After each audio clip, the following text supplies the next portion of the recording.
He hasn't yet started, has he? Hi, good afternoon, Javed sir. Good afternoon. How are you? Can All you well, see all me? well. Yes, I Okay. can. And we are just starting in a couple of seconds.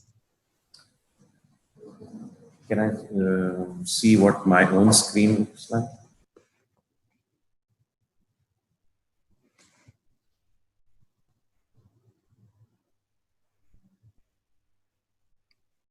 Sir, you can set to speaker view.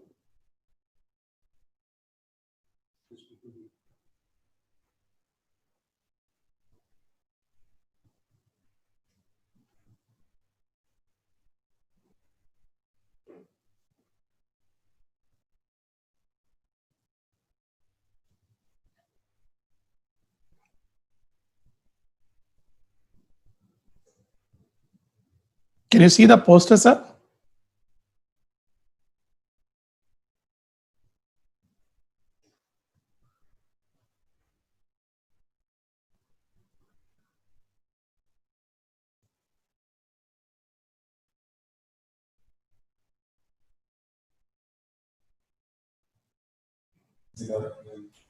So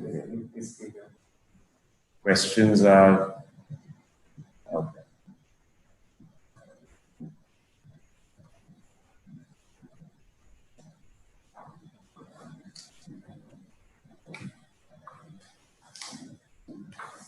Atulji, you're all formally attired. You should have told me. I would have joined you. Sir, during COVID, this is the only opportunity to wear these dresses. True.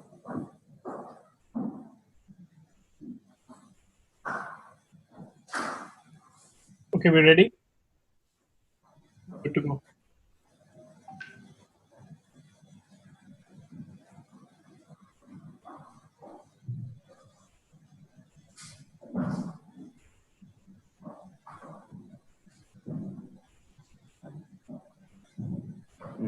इसका ले लीजिए photo भाई इसका photo ले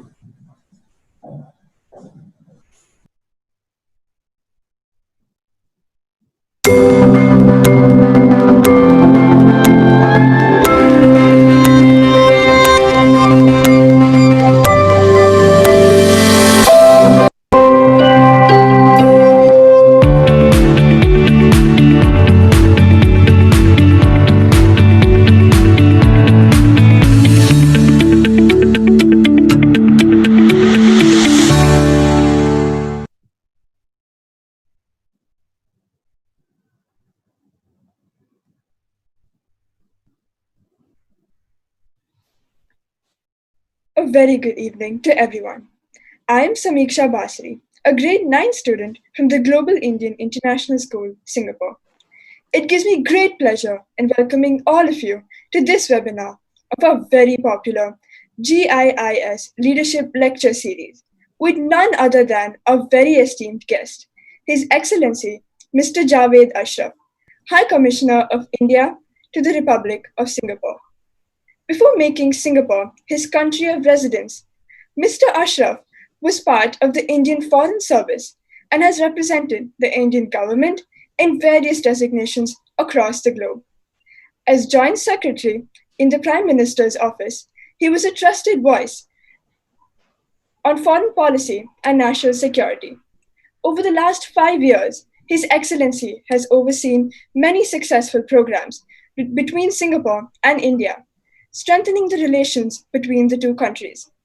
Now, as the COVID 19 pandemic created chaos across the world, His Excellency helped in the smooth evacuation of over 8,000 Indian expats from Singapore under the Vande Bharat mission, which is a feather in his cap as he winds up his tenure in Singapore.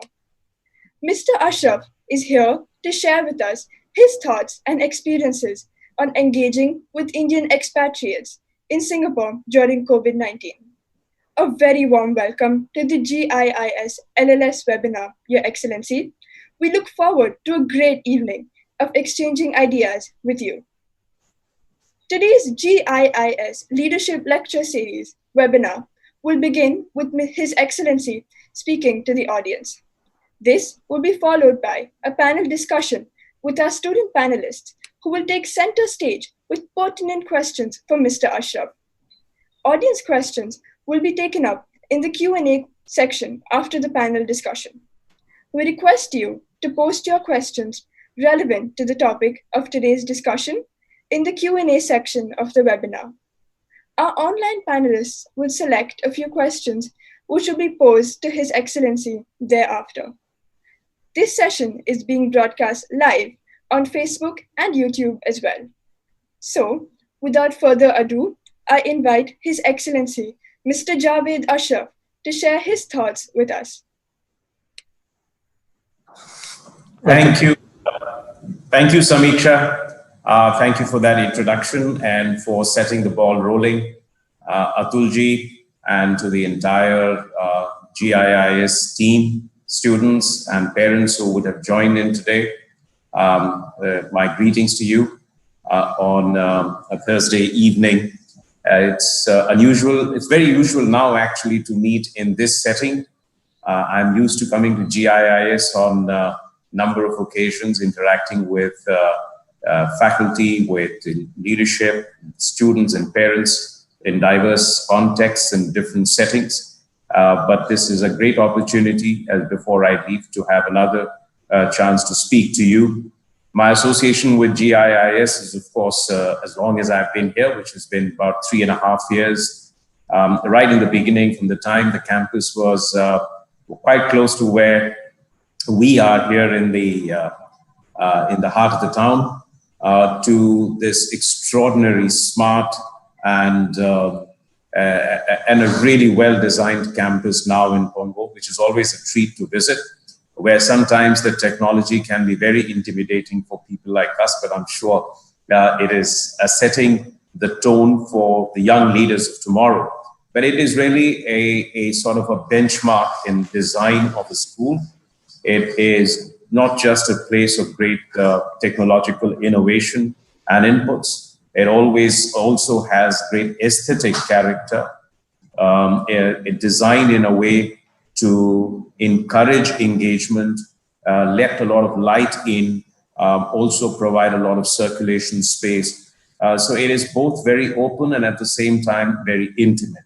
And it is a well thought out design, I think, for the school campus. But it also reminds us of the deepest values, of the highest ideals that are important for this world.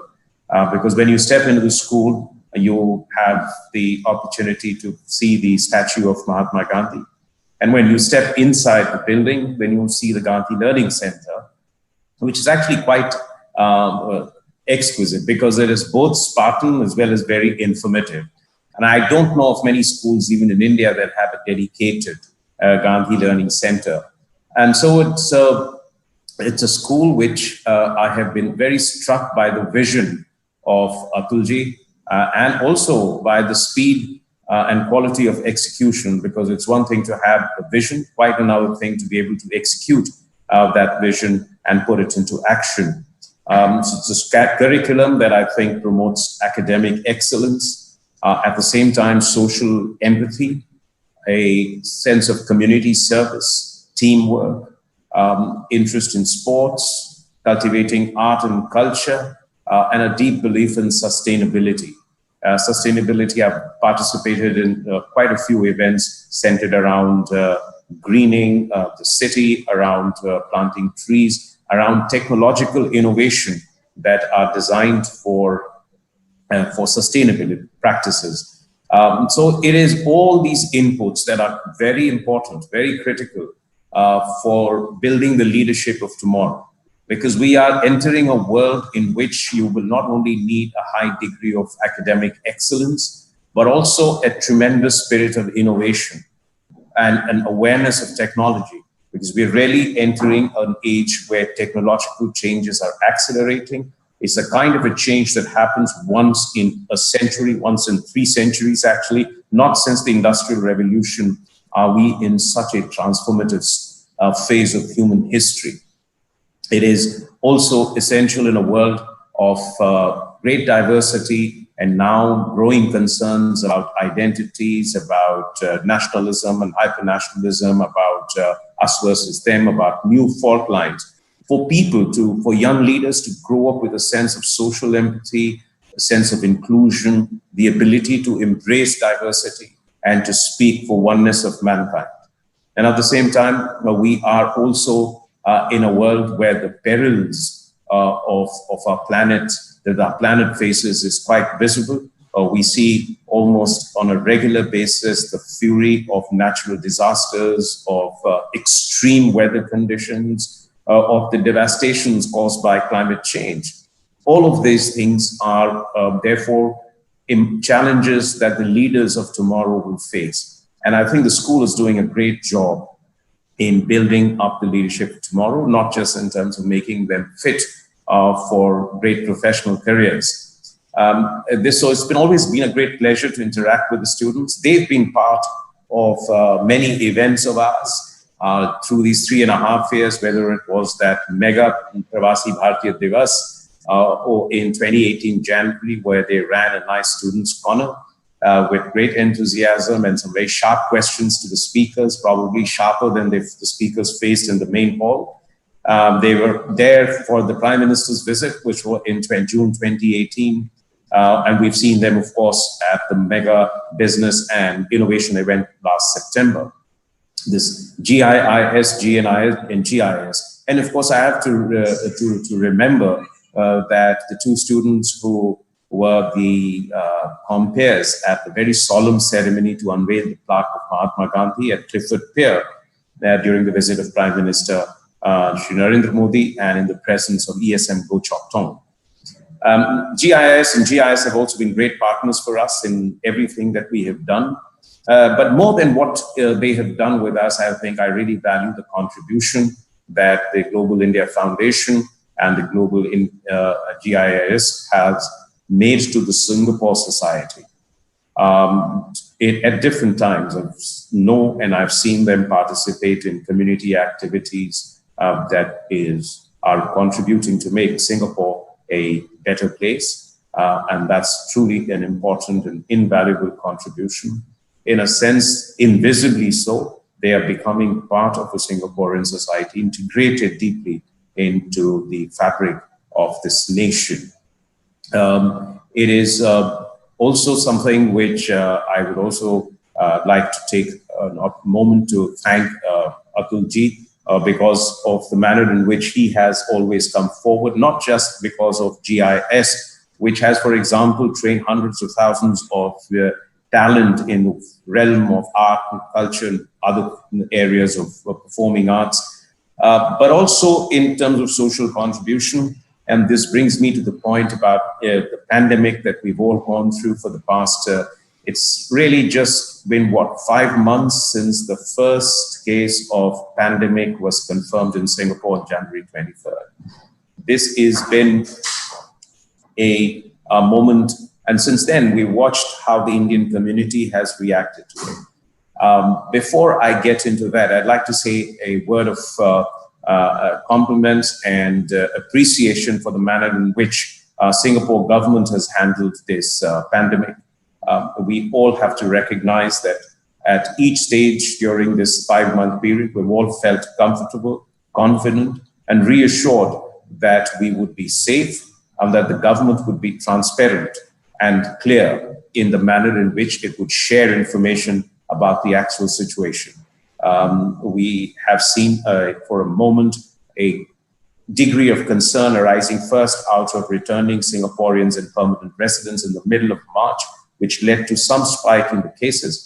And then, of course, the runaway increase in the incidence of spread of infection in the dormitories that house foreign workers. Now, we have seen also how they have responded to it.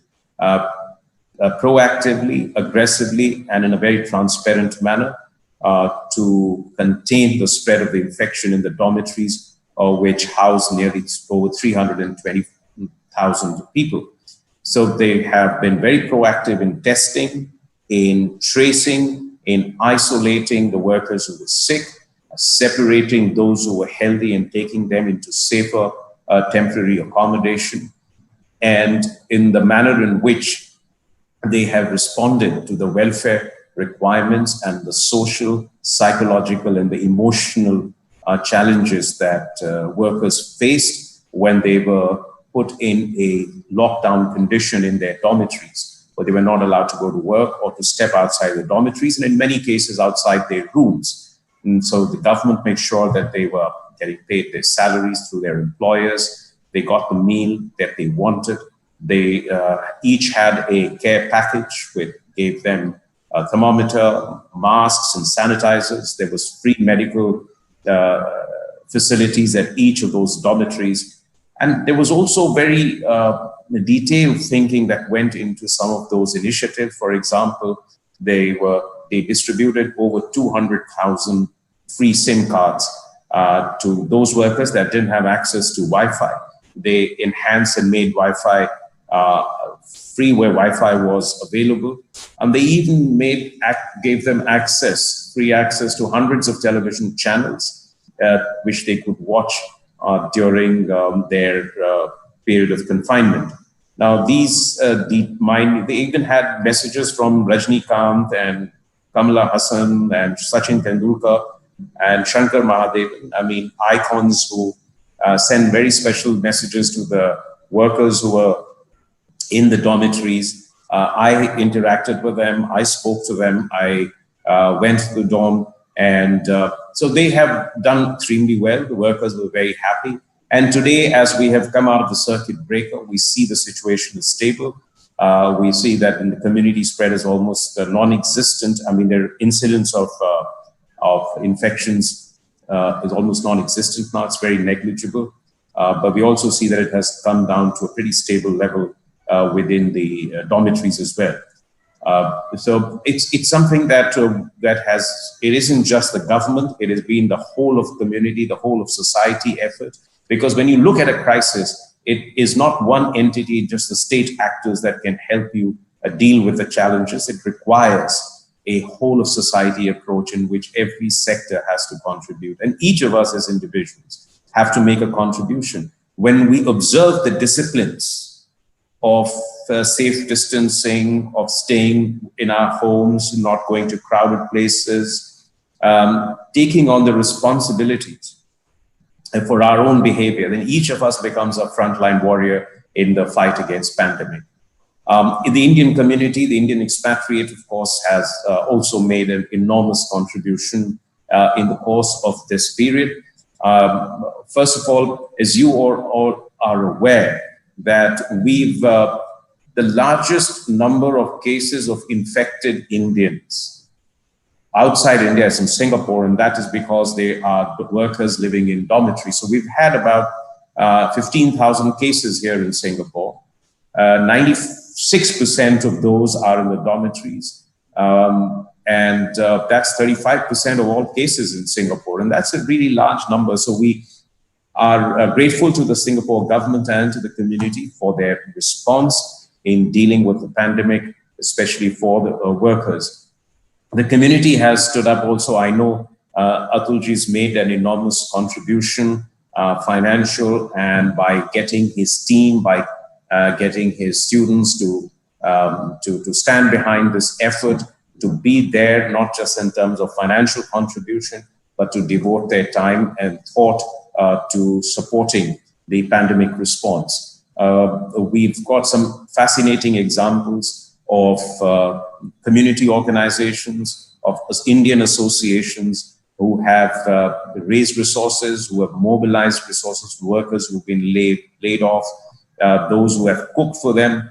There are Indian religious organizations, temples, mosques, gurudwaras who have contributed to this effort. And there have been instances where people have actually gone and offered themselves as interpreters for workers in dealing with medical services. Those who have done work in terms of caring for the elderly or volunteering in different manner. We've had instances of for restaurants that have catered food for healthcare workers for weeks together. Those who have provided technology solutions to dormitories so that they could manage this pandemic better. So there have been numerous instances of the community coming together. But that's as far as the migrant workers, as far as the larger Singaporean society is concerned. But we also had to deal with a number of other kinds of challenges. For example, a lot of Indians who were here on temporary visits got stranded when there was a lockdown in India on the 24th of March. Many were elders who had come visiting their children, and there were those who had come for business, those who had come for tourism. In addition to that, we had a problem of a number of workers and professionals who had been laid off. They and their families had to return to India. There were students who had finished their courses, or students who used to finance their way through a part-time work. They were all very desperate to get back to India. They had run out of their means. Then we had young students like you, Simran, who were 16, 17, who are in schools over here, that they were living in hostels, and they were feeling a sense of isolation, depression, and anxiety. So at the High Commission, we had worked with the Indian expatriate community. On our own, we had taken care of a large number of them in terms of accommodation, food, medicine, and even counseling services for those who were feeling a degree of anxiety, depression, and a sense of isolation, being in circuit breaker condition and not being able to go back home. But also found great support from the Indian expatriate community. I mean, there were any number of Indian associations who had reached out to support those who were stranded here and those who were without means. We had groups of students for whom we had to provide dry ration because they like to cook. For others, we made arrangements with a number of Indian restaurants to provide food. But then began this big question, when can I get back to India? And it took about more than 6 weeks for the repatriation flights to start. And that was a very trying period, very difficult period for us, as well as for those who were keen to go back, because you wake up every morning and you do not know when you're going to be able to go back home. There were some very tragic cases, people who had bereavement in their families, people who had left behind their minor children in India. And because there was lockdown in India, there was nobody else who could go to look after them at home. There were those whose parents or some relative, grandparents were in the terminal stages of illness. They had cancer, they had strokes, they had heart attacks. The chances of survival was limited, but they couldn't be with their loved ones because we take travel for granted. We assume, especially if you're living in Singapore, that there are 8 flights to Delhi, there are 7 flights to Mumbai, there are direct flights to 15 cities. I can go there at the drop of a hat, and suddenly all that was taken away from you, and the value of the relationships became so critical. We had those who had come here for treatment, died, but couldn't be taken back for burial or cremation. We had to make arrangements for them, for their last rites to be performed over here. So there were daily tragic cases. And yet it was difficult because in India, the government could not have organized these repatriation flights without the consent of the state governments, because it's ultimately the state governments who have to take care of quarantine and testing and treatment. And many of the states which are gateway states, Maharashtra, Tamil Nadu, Delhi, they were experiencing their own cases were rising exponentially. And the big question was, do we cater for the needs of those who are resident in our cities, or do we cater for those who come back? And remember, this is also a time when the virus was on a rampage throughout Europe, throughout the Gulf states, and in many parts of Southeast and East Asia as well. So there were these fears, and for 6 weeks, we weren't able to repatriate people. And then the flights began. And it's a very difficult process. These are not your regular commercial flights. And on a daily basis, we were getting hundreds and hundreds of phone calls, social media messages, email. I mean, if you open our email, it'd be like a flood coming out. We tried to make sure we could respond to all of them. We also had to prioritize the compelling reasons. I mean, you had women who were in their 32nd, 34th week of pregnancy, and they needed to get back before they were barred from traveling, and they didn't have the means to have the delivery over here. So there were some very tight deadlines. We had the case of a person, of a lady who wanted to go home because she was in the last 3 days of her life, last week of her life. She was suffering from cancer. Her only wish was to be with her mother when she breathed her last breath. And on a daily basis, we have this, and we had to prioritize things because the number of seats are always limited, and we had to take, and everyone had to register on our portal. They had to give details about their address in India, their telephone numbers in India, because we needed them for contact tracing in India. But eventually, we've been able to manage it reasonably well. It took us some time to get our systems in shape. There were always, and ticketing was always a big issue, because if you sold tickets open online, it would become a commercial flight. And that would then invite questions on why are this Air India running commercial flights and others are not allowed to, and why Singapore Airlines not being able to. And this is a problem that Air India is now facing in the United States, because in the US, they started selling tickets online. For here, each ticket was approved by us, and each passenger had to be approved by us. We used to give the manifest, and we had to do this 72 hours to 60 hours in advance, because we had to sell the tickets. We couldn't have one empty seat, because Delhi would then complain. And why do you have empty seats? And why are you then asking for so many repatriation flights when you don't have seats to fill? And we needed to send the full passenger manifest 48 hours in advance, because the state governments needed those details to make arrangements for quarantine and for testing and other parameters. So it's a very complex exercise. A lot of us spend the first few times in the flight at the airport. We had to get people to sign indemnity bonds, assurances that they'll pay for their quarantine, and all kinds of requirements was imposed on by the state governments. But it all came through together. I mean, our objective was to try and get everyone back home as quickly as we could. It was always a source of great regret for us if we weren't able to get everyone who wanted to be on a particular flight onto that flight. There was a great pressure from the Tamil community, because in the first wave of flights, there were none to Tamil Nadu, which has got the largest population here, wanting to be repatriated. Eventually, it's all worked out well. We've done 34 repatriation flights so far. And out of those 34, and it means for us, it's from start to the end, which means we have to be there till the time the flight takes off. So a lot of our officers, many of us spend our time at the airport managing even the departure processes. And to see if there are no shows, then we've got to get other passengers in. So 34 flights have been sent. As Atulji was saying, about 8,000 people have gone. But the number is growing. We thought the number would reduce as the flights get. And that is an indication of the state of affairs, because, obviously more and more people are losing jobs. More and more people are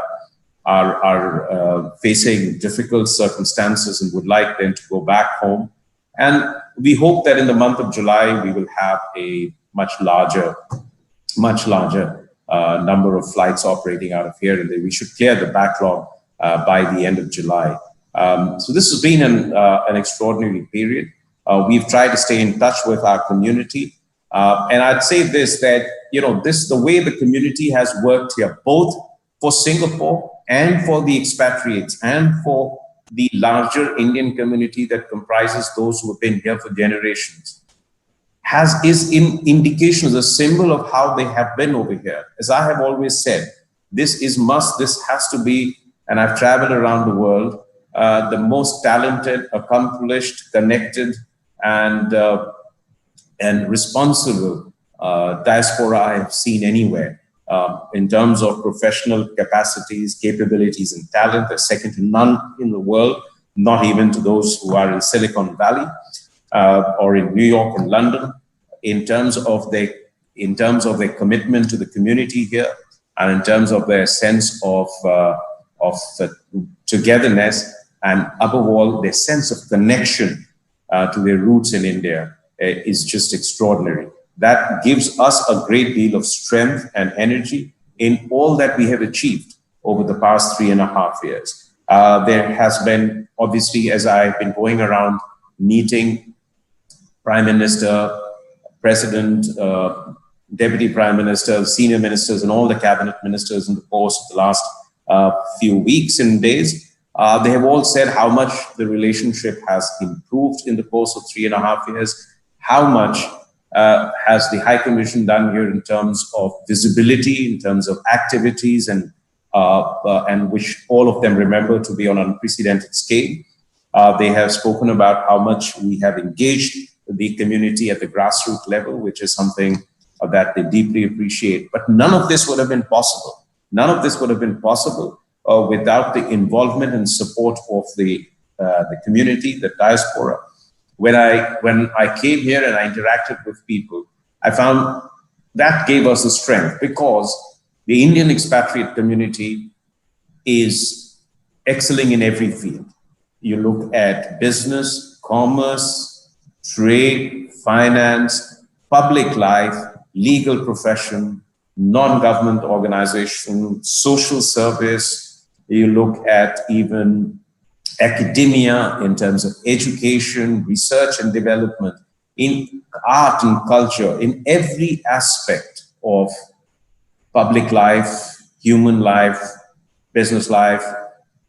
There has been just an extraordinary high level of achievement, and they have yet found time to give back, and it manifests itself in different ways. This is one city where, for example, you can see all the festivals of India celebrated.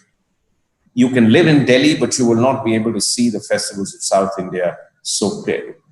Here, and if you live in South India, you might not be able to experience the vibrant colors of North Indian festivals, or Durga Puja, or Dandiya, Navratra.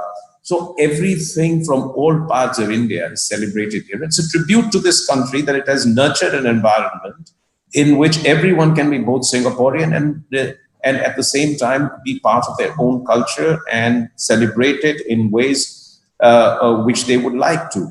So in so many different ways, we could see that a Diwali is more vibrant here than you might find in many parts of India, perhaps celebrated longer than in almost every city in India. You see Thaipusam, you see Pongal, you see Hari Raya, you see Onam, as I mentioned, you know, the Navratri festival, Shivratri, and I have been around to all of them in every possible community. And what is interesting is that when you see ministers belonging to different faiths, belonging to different races, coming to join you in celebration, and this is how they have built a society that is founded on a sense of harmony and togetherness and the embrace of diversity.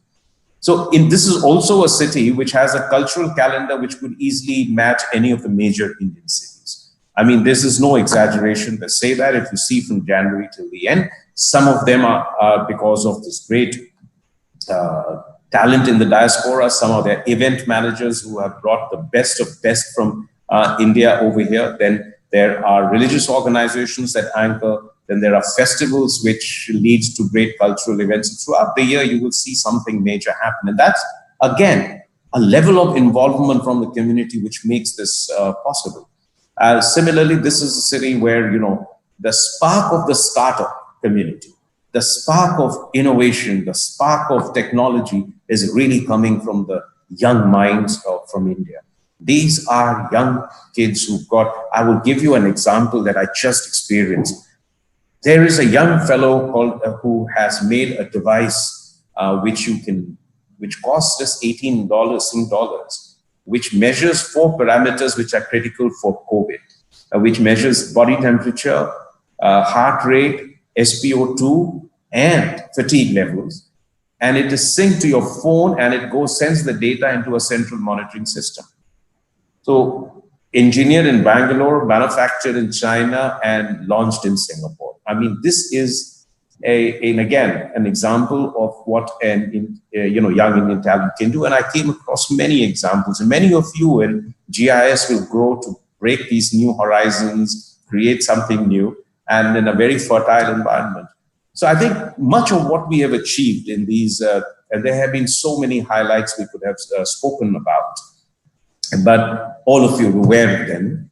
But it wouldn't have been possible without both the support we got from the community and their participation and involvement. And I have to say, again, definitely for record, as I've said in private, Adulji, your support and contribution was not just forthcoming, but it was done with so much enthusiasm that it always gave us assurance that we can achieve things on scales that were unprecedented in Singapore.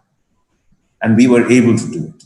And everyone recognizes it here in Singapore, including the top leadership. So, and you are also the bridge between India and Singapore. You know, this is, I was just telling DPM yesterday or 2 days ago that to sow the seeds of our future partnership, we need to get our youth together more. And this diaspora has the unique ability to be an interpreter of India in Singapore and an advocate for Singapore in India. And therefore, you can be the big bridge. I've told S.N. Tharman also that if you really, this has got the best talent of the world, you really need to tap the Indian market and opportunities. You need to work with them. Why is this relationship so important? It is important for a number of reasons. And I'm going to put it in very simple terms, and you'll understand what I'm saying. One, of course, is that we've always had a great relationship for 2 millennia, because this is a natural neighborhood for India. We talk of neighborhood, we speak of South Asia. But look at Myanmar, begins from Myanmar, Southeast Asia begins. We are just 60 nautical miles from between Indira Point and Andaman and Nicobar Islands and Indonesia. If you take a ship from Andamans to Singapore, it takes only 1.5 days. So we're really close. And you see this when you fly from India to Singapore and back. So this is something, it is important because you've got to have good relations with neighbors. Second, both of us share a strong cultural heritage. Singapore, identity is incomplete without its Indian heritage. That is something they recognize. There is no Singaporean identity without its Indian heritage, just as it is a Chinese heritage and a Malay heritage, and to an extent, even a European heritage. Now, that's a very important factor. We share so much in culture together. We also have a great future when it comes to economic partnership. Now, when you look around the world, Singapore is a country that derives its value globally. It's a small country. It cannot do everything here. It needs to have a market. India is going to be and it has, DPM Heng was telling me that India is one of the top priorities for them going ahead. But we agreed that we cannot do this without human talent. We need people to go and build these bridges. It's not enough to just speak about potential. And therefore, I'm saying this for the young minds and the young people in our diaspora. You need to be that bridge to say that, okay, we will be the channel through which we will build this economic partnership. It's important for India's prosperity. It is important for Singapore's future. Again, when we think of all the solutions we can provide for the world, the most important is our synergies, our capacities in innovation. Just as India has used technology and innovation to provide banking, insurance, pension, public delivery of service, access to healthcare, to distant learning, to different kinds of government services. All of these things have been possible only because we've harnessed technology in India, developed this Aadhaar, we've got this phone, we've got these India Stack, and we've got this bank accounts of 1.2 billion people. Now, this is something which is a story which we are now can export to the rest of the world, because there are many countries that would need a similar kind of technology intervention to transform lives of their people. We're working with Singapore to try and build what is called India Stack into a global stack and use their capacities in Smart Nation to build that together. And again, it can be a great contribution for realizing the vision of sustainable development goals. We have an enormous responsibility to build peace and security in this part of the world. We all know that we are entering a world which is going to be fractious, which is going to be more contested, maybe even more bitter in terms of rivalry. And we are people, a civilization that believes in Vasudhaiva Kutumbakam, the world is one family. Singapore is a country that believes in the diversity of the world. Like us, they believe in rule of law and a rules-based international order. We do the same, that as in society, as in families, in the world also, everyone must act according to established rules and norms. Only then will the world be a safe, secure place in which everyone can feel they have an opportunity to pursue their dreams. Now, this is something that you cannot take for granted. You cannot assume that the world will be the way we have seen it for the last 70 years. So therefore, India and Singapore feel like we need to work together with other like-minded countries to build that kind of a relation world for ourselves. And again, this is something which you as youth can do that, which our young minds can do. They are idealistic, they can dream, they are willing to push boundaries, they are not caught up in the baggages of the past. So it is, again, an area where I feel that India and Singapore can do a lot more as we are. So whether it is terms of building a peaceful and secure world for our children and for our future, whether it is working together for future prosperity. And remember, pandemic is going to be transformative. We have not yet understood the economic costs of this. It is going to take a year for the full economic toll to be felt. We haven't understood the impact in terms of employment, in social challenges, in terms of what it will do for families, what it will do for communities and societies, what it might do in terms of putting pressure on our social fabric. So it is important for us to find opportunities where there are, to restore the economic momentum, repair the economies, recreate those jobs for our people. And which is why we are now giving a higher degree of urgency to the economic partnership between India and Singapore. And all that I've heard in the last few weeks from the leadership and from the business community is that they have great confidence in the Indian economy. They would like to do more over there, just as we encourage Indian businesses to be here. And I have to tell you, we have 9,000 Indian companies over here. Some of them are very active. And just a week ago, the Indian Business Forum, which is made up of 49 Indian companies, made a handsome contribution to the Migrant Workers Center for the Migrant Workers Fund. And again, it shows that their commitment to Singapore as a base for their global economy.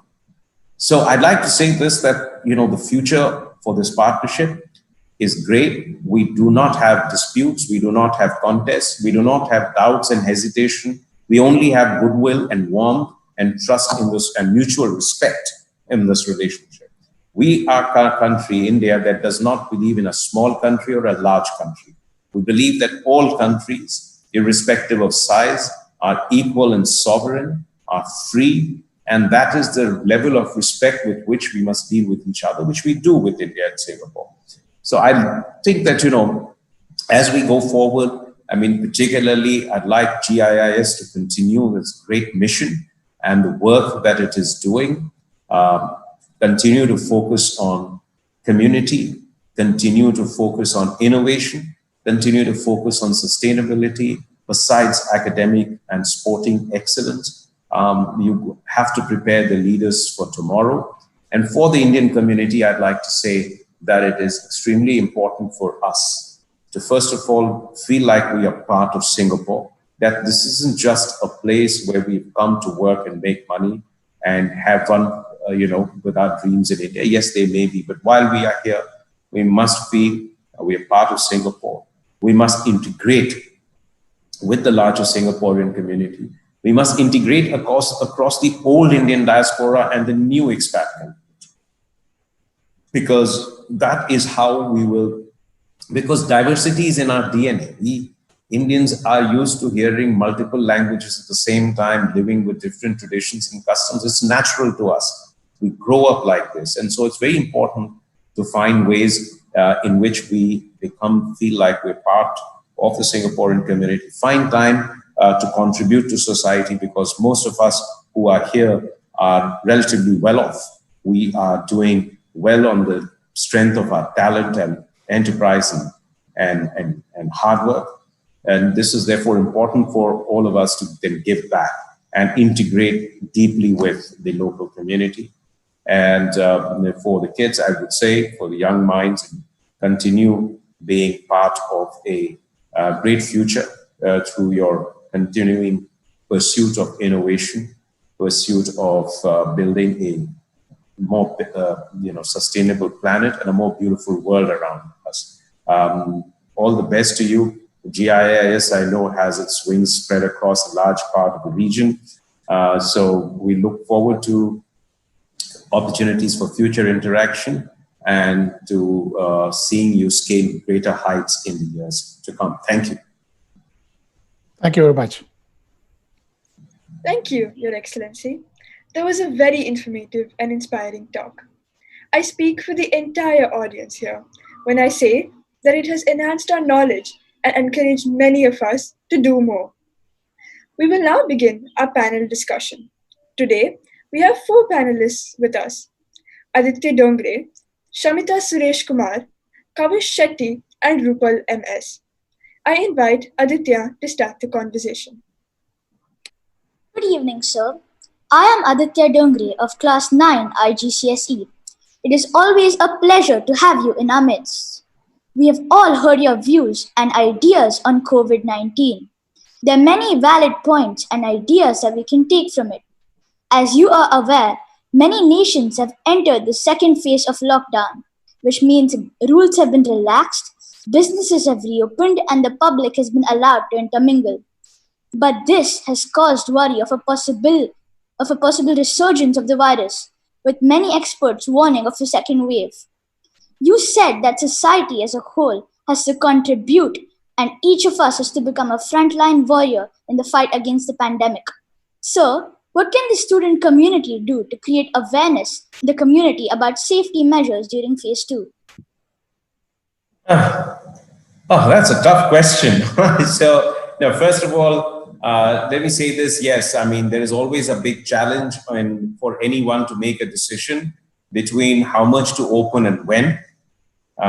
So how much risk can you take? Because on the one hand, you can keep everyone locked down, but completely destroy your economy, destroy the educational year of the students, and much more. And maybe even postpone the problem of pandemic for another time while you are growing your economy. So all governments have to make some very difficult choices, and they are doing it in their own ways, taking into account their local circumstances.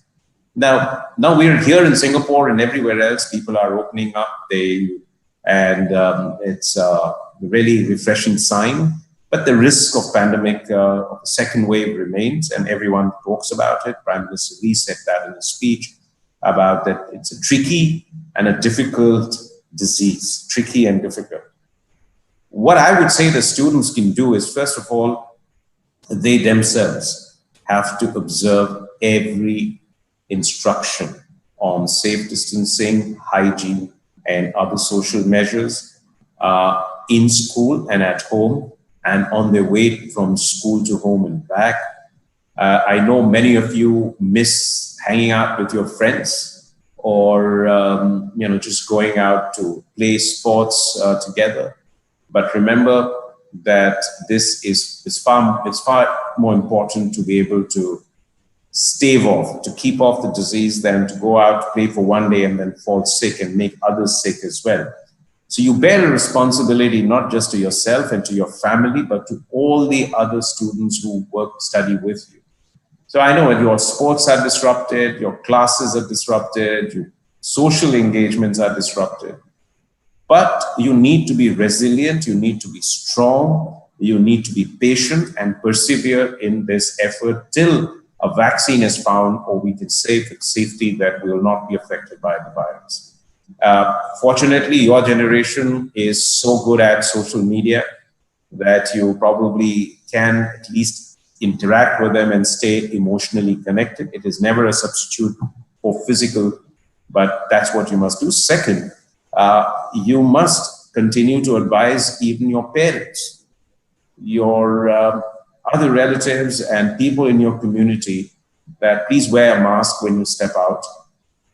Please maintain safe distances. Please observe all hygiene instructions. Use sanitizers, wash your hands all the time, clean your surfaces, and do everything that the government prescribed. Because you see, parents listen to their children far more than you imagine. And therefore, if you tell them, then they would also be careful. So I think, and the second thing is focus on your studies, even in these difficult circumstances. So I know it's not easy to have to adjust. When adults find it hard, children will find it harder. But adjust to it, because even in these circumstances, your goals must remain clear and you must continue to pursue them despite all these temporary challenges. A year later from now, maybe a year and a half from now, all this will be behind us and we'll be going back to doing the things we always liked doing, going out to watch a movie, going out to play, maybe going out for a concert, and all the wonderful things that we like doing. But in the meantime, stay strong, stay safe, be patient, and accept the situation and don't feel upset about it. That is certainly sound advice, Your Excellency. I think I speak for the audience here when I say that we will try our level best to execute those ideas. Thank you.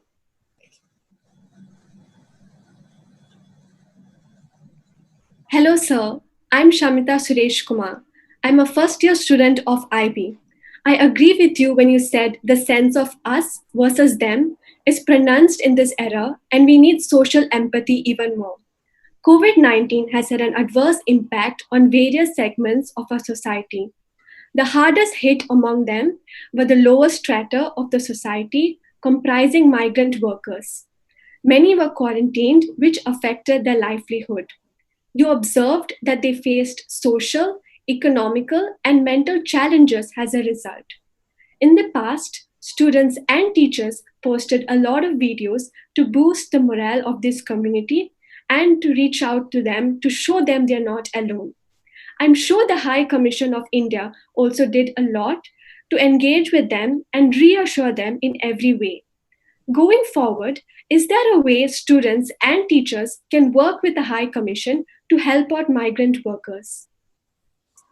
Yeah, that's a good question. I think more than us, I think, we should work with the Ministry of Manpower and the Migrant Workers Center, which has been set up by the Ministry of Manpower.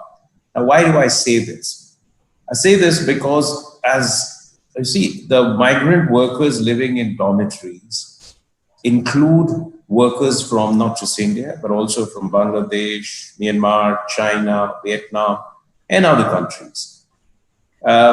We should not give the impression that we're only concerned about Indian migrant workers. We should be concerned about all of them. And which is why when many organizations approached us in the past 2 months, that why can't we work to do something for the migrant workers? I would say that, look, I'd like you to go to, there are many NGOs who do it, but for the sake of, neutrality, we said, at least let's work with the non-government organizations set up by the Ministry of Manpower, which is the Migrant Workers Center, which is associated with them. So we directed the organizations to them to see how they could work. And it would not be a good idea to discriminate between those who come from India and those who come from Bangladesh or from other places. Now, so we'd be happy to connect you to students to the Migrant Workers Center. They'd absolutely love your initiative. This is a great thing for you to think of and to do, and for the entire school student community to want to help the migrant workers. And remember that, there are different, and it's best to ask what they need rather than, it's not always material things. As you said rightly, just talking to them, sending them video messages that we think of you. There's nothing more valuable to a person than that someone is thinking of them beyond their own work. It gives you a sense of importance, a sense of belonging, a sense of identity. So all of this is very important. And so I'd say that, we'd be happy to work with you. And we, on our part, also work with the Ministry of Manpower. Because we resisted the temptation to say, okay, here are my Indian workers. I said, of course, we will look after them if you ask us to send them back or to give them accommodation, to give them shelter, to give them food, because they are our responsibility as Indian citizens, right? But we always went by the guidance of Ministry of Manpower. Because Singapore government said, remember what Prime Minister Lee Hsien Loong said. He said Singapore will treat migrant workers the same way as we would treat our own citizens, right? It's a great thing to say.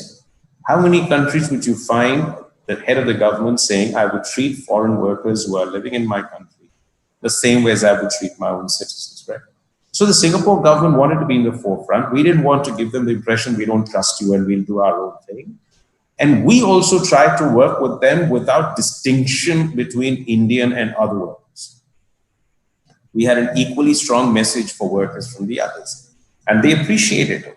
So as GIIS in Singapore, you should be working with the local organizations for the entire migrant workers community, not just those who are from India.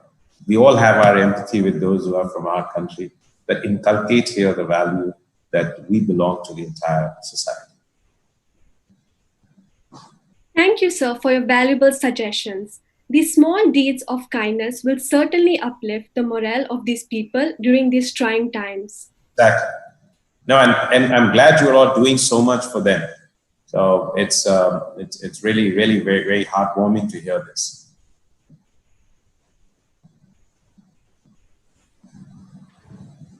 Hello, sir. I'm Kavish Shetty. I too am a year one student of IB. I have been listening to your speech intently. You pointed out that many contributed in their own little ways to help out during circuit breaker conditions, ringing temple bells, clapping in appreciation for frontline workers, etc. Frankly, COVID 19 has been a wake up call for everyone around the world for a number of reasons. We learned tough lessons on cleanliness, on kindness, on mutual respect, and more importantly, on extending help to one another. But other than that, what are the takeaways from a situation like this, which we should never forget, and which will help us sail through future challenges that we may encounter?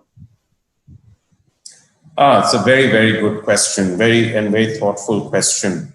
So, of course, we've all seen what we can do at our micro level. There are a number of takeaways from this.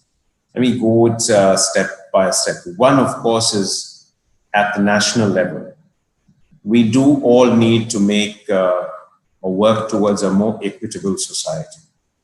I mean, you've seen that, as one of your colleagues said, when the world stops and work ceases, the workers and the poor are the worst hit, right?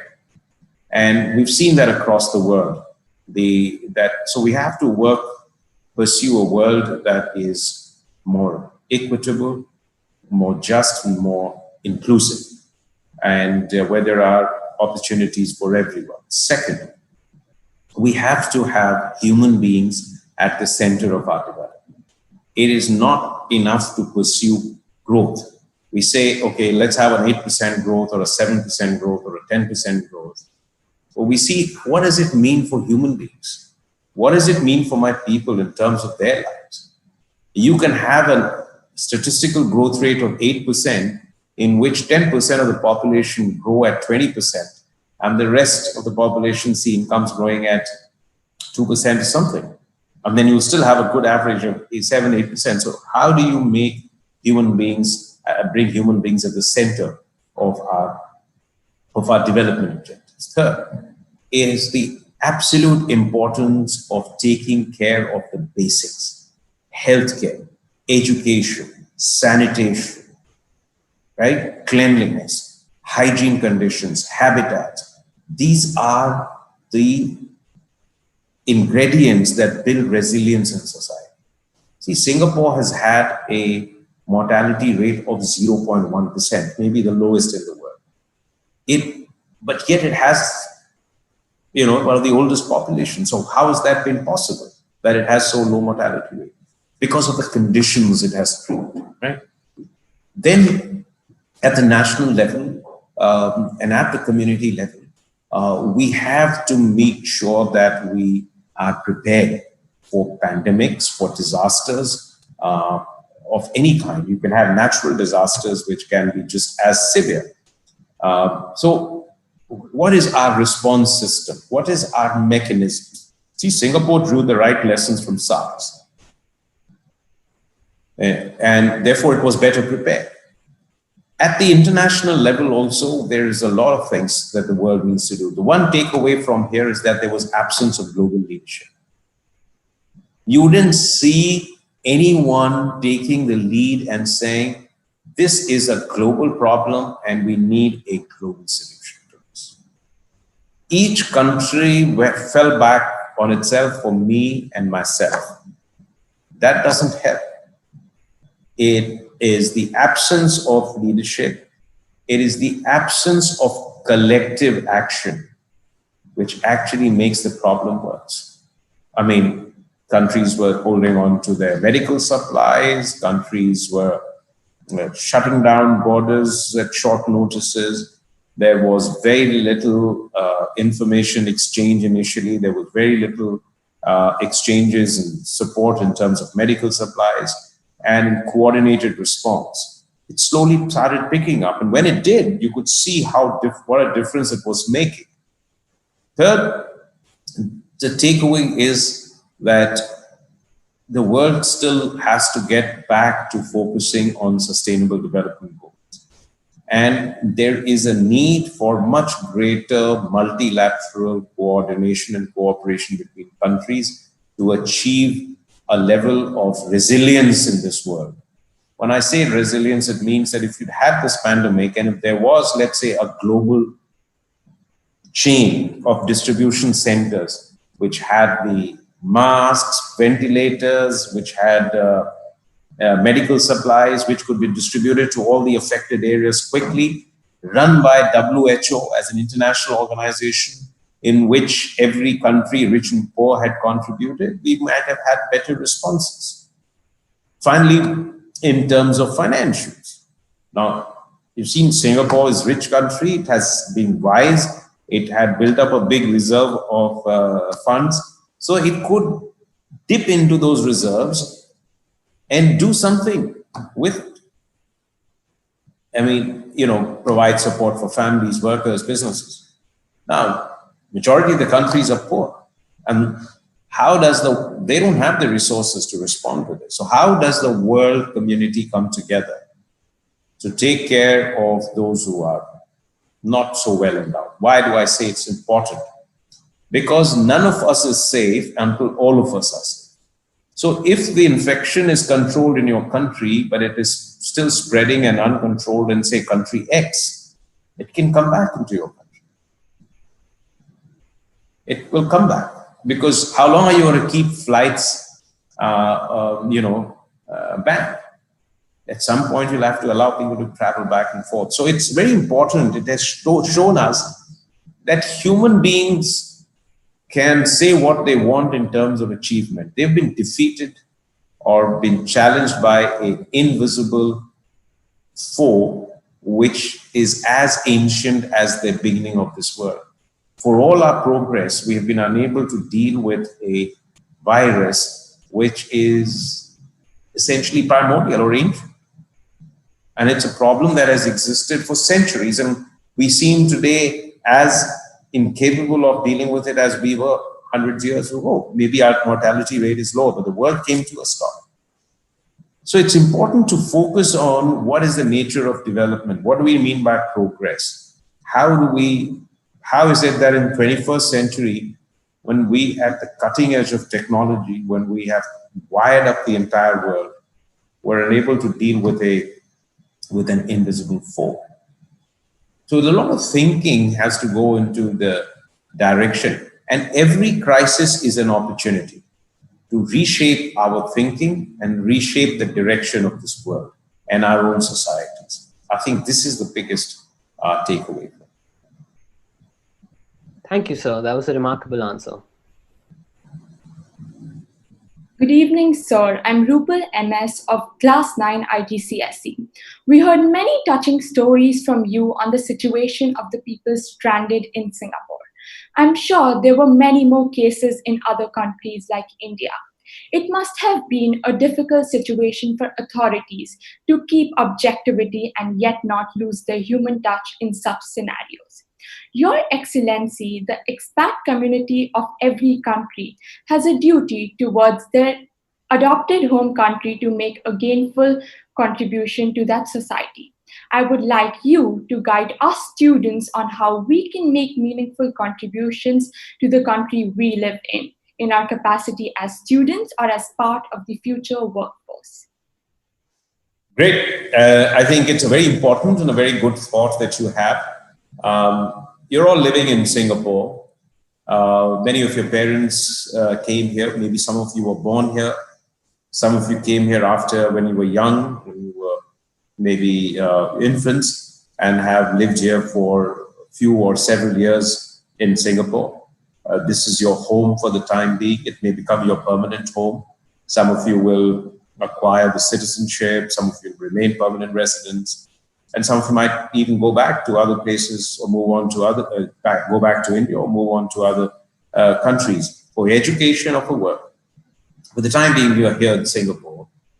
You have to see this, as I was saying, as your own country, that you belong to Singaporean society, that you are able to feel for the country the way you would if you were born here or you were a citizen of this country, which means its success and failures are yours, its triumphs and failures and its challenges are as much yours as anybody else's.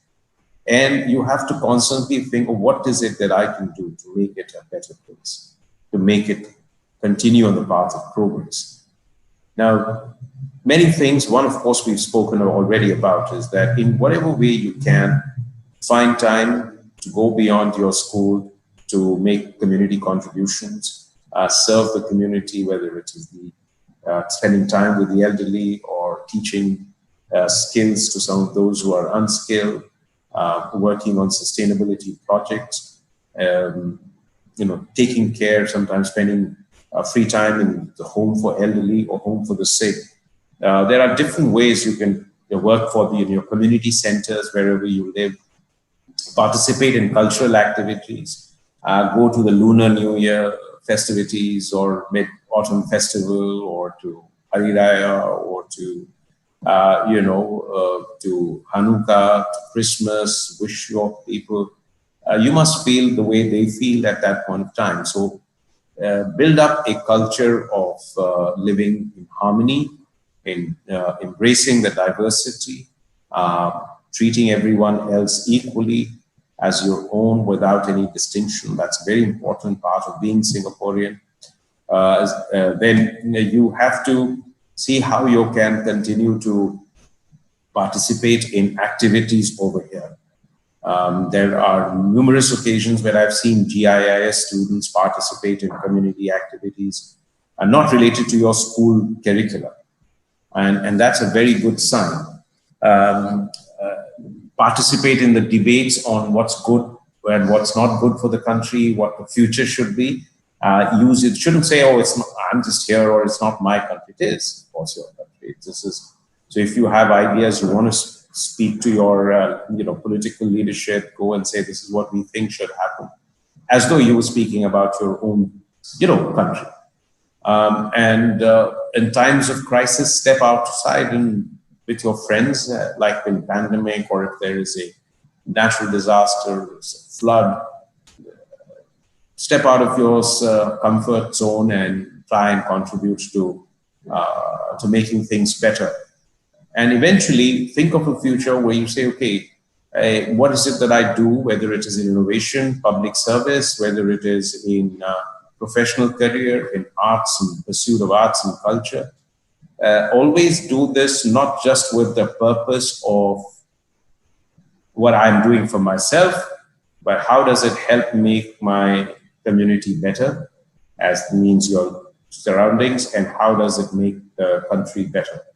So I frankly feel that GIS has inculcated these values in the students, and I do see them as a very enthusiastic participants, very cheerful participants in any number of activities. So continue on that path. Thank you very much, sir.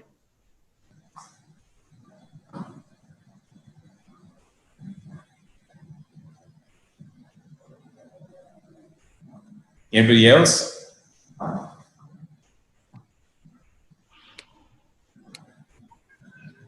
Thank you for your responses, sir. We will now have a few questions from our audience. This question resonates with more than one audience member.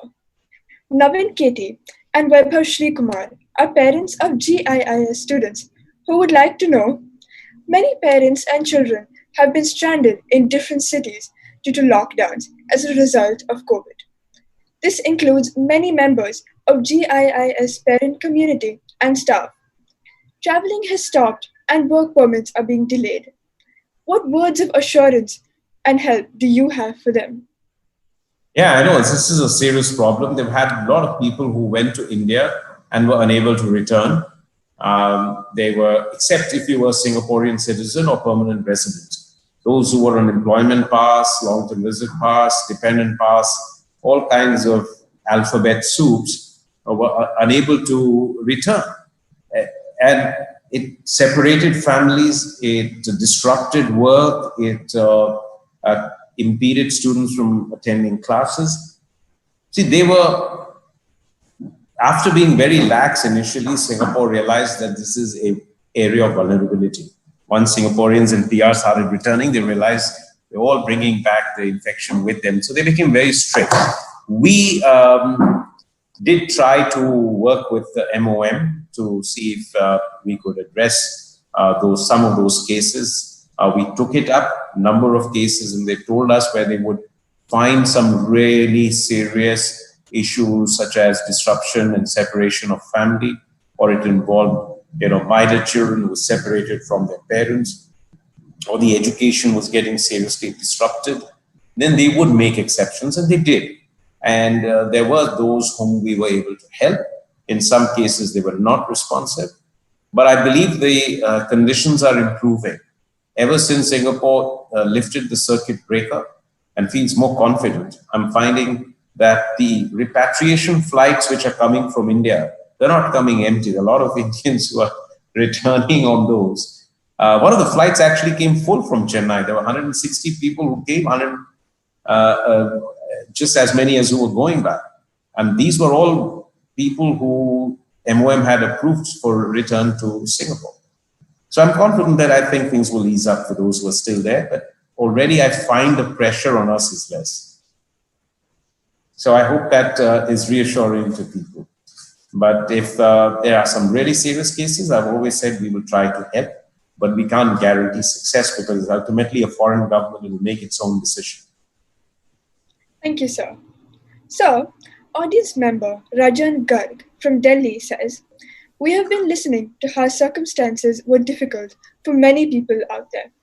We did our part by staying at home. But we have also heard from you how frontliners like the embassy staff were working around the clock. We really appreciate all your hard work.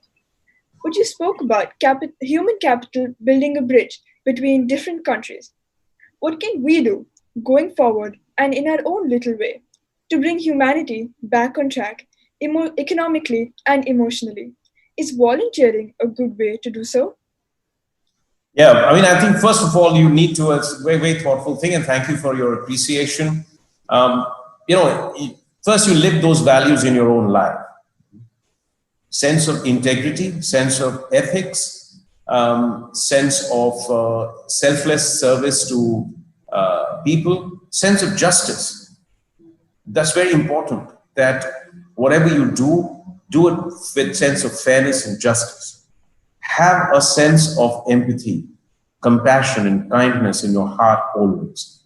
That is, whatever you do, does it really make a difference to people's life? And are you, even to your own friends, if you are just and fair, if you have a sense of empathy, a sense of compassion, sense of kindness to people whom you meet, you in your own life, you will not realize how much difference you're making to those who are around you. So I'd say, and always believe in integrity and in a sense of ethics. This is so important for Need the you battery. with a sense of calmness, sense of peace in mind, confidence, and really no worries at all. So it's a very important trait to have as you go forward.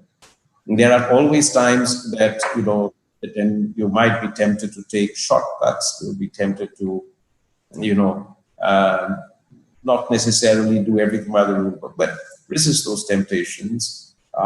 Sometimes it takes more effort. Sometimes it takes a longer time, but eventually you do get what you want to achieve. That's the first thing. So your own life has to be defined by these values. That's the starting point. Because when you do that, then it will affect everything. So you don't have to be, even if you are just a professional working in a company or a bank or in public life, you pursue those values, you will see what a difference it makes to the world. Your corporate decisions will be guided by concern for society, will be concern for integrity, concern for your planet, concern for your nation, and concern for your world. Because that depends on the values you bring to the choices you make. And each of us makes choices based on certain belief systems. So your belief systems will be important on the choice you make. Second, yes, use every opportunity. And I can tell you that you, the millennials and the generation after that, and your generation, is more concerned about social, environmental, and political issues than generations before you as well. That gives me a great sense of optimism and confidence that you will all seek to pursue a world which is better than the world we create and our generation created. Because I see this sense of idealism, commitment, and passion. So volunteerism, yes, step out of your home, step out of your school whenever you have time. And don't just do it see what you can be effective at. Some are very good people skills. Some people are good at designing certain things. Some people are good at building systems. Some may be able to work with kids. Some are able to work with elders. Some are able to work with migrant workers or weaker sections of the community. You'll all have different reasons. But whoever you work with, and scale doesn't matter, because one life transformed is a universe transformed. Because that person's life will make a difference to someone else, and that will make a difference to somebody else. It's good. Thank you, sir, for patiently answering our questions. That's all we have time for today. Questions that were not answered online will be brought to His Excellency's notice at the end of this webinar. I would like to now invite Global Schools Foundation Chairman and co-founder, Mr. Atul Temunika, to share a few words with us. Well done, Samiksha. Just to follow up on the previous question, I'm glad to share with the audience that the Ministry of Manpower has been in touch with GIS through the EDB. And as of yesterday, all the students who are stuck overseas and who have a valid student pass or a dependent pass have been approved to come back to Singapore. So that's a great initiative from the MOM with the help of EDB. And I'm also happy to share with His Excellency that our students, and this was just concluded an hour before we had this webinar, our students are going to provide 5,000 meals to the communities of the foreign workers from Bangladesh, Myanmar, and India, and Sri Lanka. And this was just concluded before I came here with DNATA, which is the operator for airports. And they're going to be providing the meals. And the children are going to be contributing to that. And send the detail. We'll also like to publish it. Sure. We'll do that. So well done, Samiksha. I think that's been great. A thank you note is the hardest part of any program, especially when you have to thank someone as esteemed and accomplished as His Excellency, the High Commissioner of India to Singapore, Mr. Javed Ashraf. Words will certainly fall short if I try. But if I try to cover in full, then even days or weeks will not be enough. On the other hand, there are a few things that we thought we can share with the audience today. Firstly, thank you, Your Excellency, for taking time from your busy schedule during the phase two of the circuit breaker to engage with the GIS community on such an important topic as engaging with the Indian expats in Singapore during COVID. It was such a lively and engaging experience, and a learning one too. I'm sure the students who have heard you today have taken valuable life lessons from the entire conversation. And after the interaction, we will be sharing this on social media platforms and the school's internal channels to ensure every student are able to see your messages. Secondly, I want to thank you for all the kind acts of support, encouragement, and guidance to the entire GIS fraternity and their parents and the students for the last few years. So much has been accomplished in just 3 years, but it feels like it has been a long journey since you came to Singapore as India's envoy and a representative of 1.5, 1.3 billion people. In you, Singaporeans in the expat community found a learned human being of great wisdom, wild worldview, and smiling countenance, who would rather strengthen the deep rooted bonds of friendship between the two nations of Singapore and India. Singapore and India have hugely benefited from one of the greatest diplomats India has ever produced in the last few decades. You came here as a known figure with commendable track record in Indian administrative service and vast knowledge of history and traditions of the two wonderful nations. Is there a problem with the video? Yeah, I think there is still. Yeah. We can hear you. Yeah, just give me 2 seconds.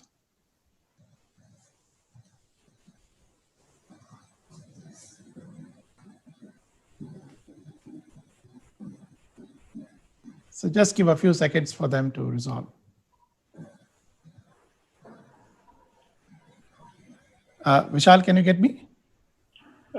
Yeah, it's on from this side. It's your the camera. If you can restart. Okay, just give me a minute. Yeah.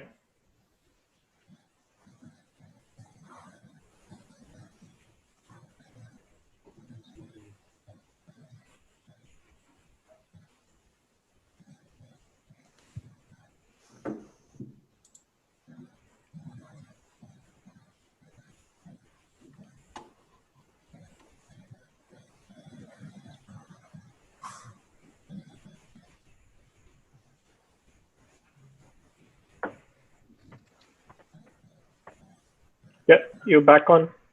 Back. Okay, just a minute.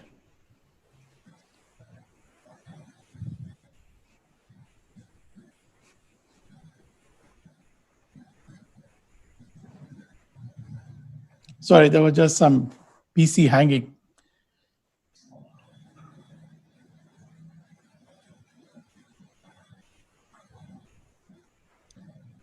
Just give me a minute. The deep-rooted understanding and respect you have for all faith and cultures, something that even late Sushma Swarajji pointed out to you, makes you a perfect representative of India and its rich cultural heritage. I think we got a video again issue.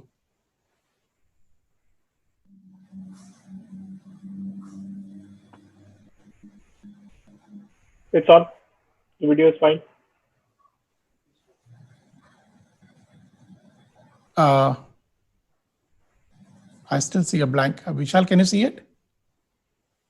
Yeah, we can see you. Okay, but in the spotlight, it's not coming. Yeah. Okay. Yeah, it's spotlight now.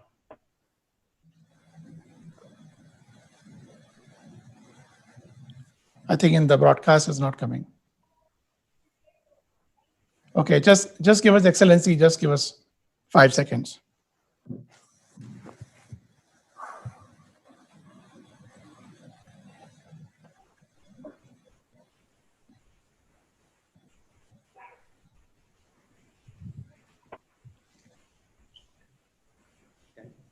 there.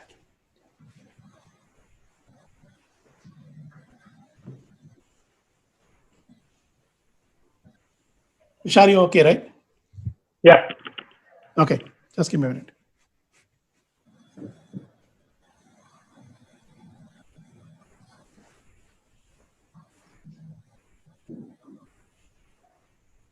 So, if anyone else knew and articulated about India's culture and heritage so well, it was none other than late Dr. Abdul Kalam, who was the most admired president of all. GI students were fortunate and privileged to meet him personally at their campuses while he was on a state visit to Singapore as President of India, and on two other occasions, once to inaugurate the GI's Palestine campus and another to speak at the GI's Leadership Lecture Series. Something makes you very unique. You have a fantastic dual perspective of being a diplomat and also the mind of an entrepreneur. Very rare to find such a combination. Your creativity and leadership skills were evident whenever India and Singapore came together for community or business get togethers or conferences. After your speech at the recent Republic Day celebrations, Ambassador Gopinath Pillai, one of Singapore's well known former diplomat and an entrepreneur, paid you a rich compliment to say that perhaps you were the best speaker anyone can find in the whole of Singapore. And I can second to that to say that you may perhaps be the best speaker in Asia. I would request you to share some of your speeches with GI students so that they would like to use them in their research work and to enhance their understanding of India and Asia. They are so informative, and at times I personally get to learn so many new facets about the Indian culture through your lectures. As an economics graduate, an IIM alumnus, a respected diplomat, a morally upright global citizen, the list is long, so excuse us if we have missed out anything. Since your arrival, you have successfully helmed many programs that have not just added color to the diversity of Singapore's social fabric, as you mentioned in your discussions. Your hard work and dedication was visible at the Singapore edition of Pravasi Bharatiya Divas in 2018. That event was a success beyond measure. Many participants had turned up than any other Pravasi held in India. I have attended at least half a dozen of them and can tell you that with 4,000 attendees at the Singapore Pravasi, this was perhaps the largest Pravasi ever held to date since 2003, and that too with the most relevant attendees. I remember late Smaji paying you a rich compliment to you to say that you have worked passionately and relentlessly with every Indian of every faith and culture. GI students had the unique privilege to meet Sushmaji twice, and what a great leader she was. Amazing and excellent speaker. I remember she was speaking at the University Cultural Center, and after a few minutes in English, she said, Ab Hindi mein ho jaye. And the crowds just broke the ceiling. She was so eloquent, precise, and articulate, and a precious gift she has passed on to her daughter, Basuri Swaraj. Sushmaji's speeches are now used by the present Alpha generation for reference materials. Our Hindi teachers across the schools tell our students to listen to Sushmaji's speech that she has made at the UN and many other significant events so that they can become a good Hindi speaker like her as well. Coming back, your initiation of fintech activities such as Inspreneur, which seems to be acronym from India, Singapore, and the entrepreneurs, is a step in the right direction and serves as a right platform to showcase the joint strengths of India and Singapore. More so, your reassuring presence among the community during these challenging times of COVID 19 was a great source of power for the expat community, who knew they could trust your wisdom and ability to lead from the front for their welfare. You have lived up to those expectations and went beyond a call of duty to ensure that every Bharatiya felt safe with you as a Sarathi or a companion in this fight against COVID. You have also added depth and sincerity to the ideas of community service and universal brotherhood. On behalf of the entire GIS community and expatriates in Singapore, we sincerely thank you for working towards strengthening relations between the two great nations and taking the relationships to a new high of cooperation, trust, and brotherhood. On a more personal level, we would like to thank you for your intellectual and moral contributions to the growth of GI students. Your Excellency, you are always encouraging GI students in all our endeavors. When we inaugurated the Smart Campus in 2018, uh, I think the can you see me, Javedji? Yes, I can. I can. Okay. In 2018, you hailed the GI's efforts for setting high standards in School of the Future and 21st century education, which has made our students and teachers beam with joy and pride.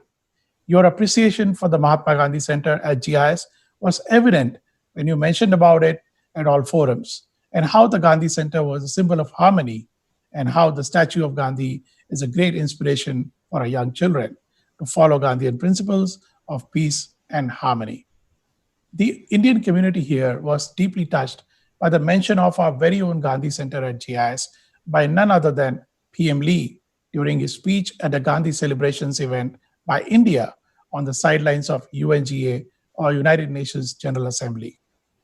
Be it scientific projects like Solar Urja Lamp, making for the underprivileged in India, or fitness initiatives like the International Yoga Day, or its kind of art performances, unique art performances like those during the Independence Day and Pravasi, you always found time to give GI students the necessary encouragement to showcase their patriotic talents on every platform.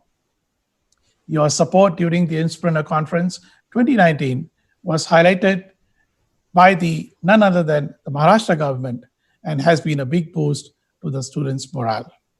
Some of our student projects were even mentioned by the social media handles of the Maharashtra government. You have been humble enough to roll up your sleeves and plant a tree at the GIS campus in commemoration of Gandhi Jayanti, and when needed, are serious enough to impart your knowledge on the importance of sustainable living to young minds. We clearly remember the advice you gave to our young students during the UN Day of Nonviolence last year, when you said, moral strength will always outweigh physical strength. You invited GI students to the Netaji Subhash Chandra Memorial at Raffles Place when Prime Minister Narendra Modi visited in Singapore. These students were so fortunate and thrilled to see PM Modi in person. They had thought they were being taken for a field trip, but little did they know that they were going to be with the Prime Minister of India at the Subhash Chandra Memorial. We cannot be more grateful for your reassuring presence and your kind words of wisdom in our students' endeavor to become global citizens. Be it individuals, associations, or even entities, you have always found time and engaged with everyone in your unique style of warmth and camaraderie. Not to forget your articulate and heartfelt speeches. I have said that this before and I say it again. You have always managed to effortlessly capture the true essence of every gathering, and your words have always been deeply meaningful, touching, and inspiring. Your smiling yet a disciplined persona has been a perfect demeanor. Now, as you move on to bigger things, I'm sure you will continue to give the best to the community and to the nation and your signature style and make us all proud. During your stint in PMO and as High Commissioner in Singapore, you have worked very closely with the PM Prime Minister Narendra Modi. When I first got to know from the media that you were destined to go to France, the first thing that came to our mind was, hey, this is not just a normal posting. This is something very big lined up for you. Maybe some role in activating a permanent seat at the UNSC. But with you around there, we can all say nothing is impossible. Your mother is an educationist and a teacher. Once I had a chance to ask her, how did she train you to become what you are today? She just smiled exactly the way you do. And she said, well, you have to do it. Just like our parents are being made proud by the GI students. I'm sure your mother would be feeling extremely proud of you being able to serve the community and the nation in these trying times. We hope to meet you in Paris or in the future. And wherever you are, whatever you do, we know you are going to make the 1.3 billion Indians proud. The interaction with GI students today is perhaps the best way possible to thank you for your contributions to the GI fraternity, to the Singaporeans, and to the Indian diaspora in general. Thank you so much. Jai Hind and Bharat Mata Ki Jai. Thank you. Thank you for your very, very kind words, and it's such an elaborate and detailed manner. I'm not sure whether all of it I deserve, but again, really grateful for your support, for your partnership, friendship, and for your leadership of a great institution. Again, we look forward to continuing my association with GIS, and certainly hope to see all of you in Paris. And I'm sure France will be taken by storm by the students of GIS. Absolutely. Sorry if my camera is not working properly, but I think I heard everything, and I'm glad that we look forward to seeing you in Paris. Thank you.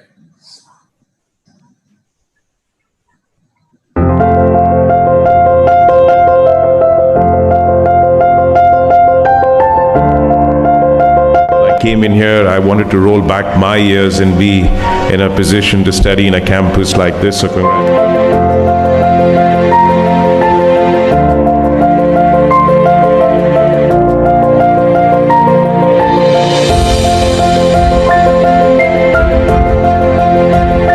the kind and the range of events that they do that supplements and complements the classroom learning experiences, the standards of education, the results that they produce, but even more in a way that GIIS has stood with us, with the community, with the High Commission, with the people of Singapore in contributing to life over here, to activities over here.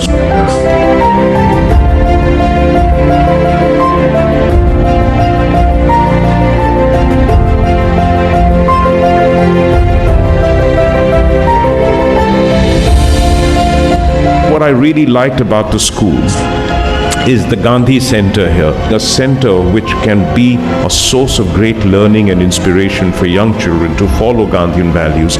Gandhian values because it wasn't just about freedom of India, it was about freedom from every kind of prejudices, from oppression, from indignity, from everything that was wrong in the society. So those values remain important.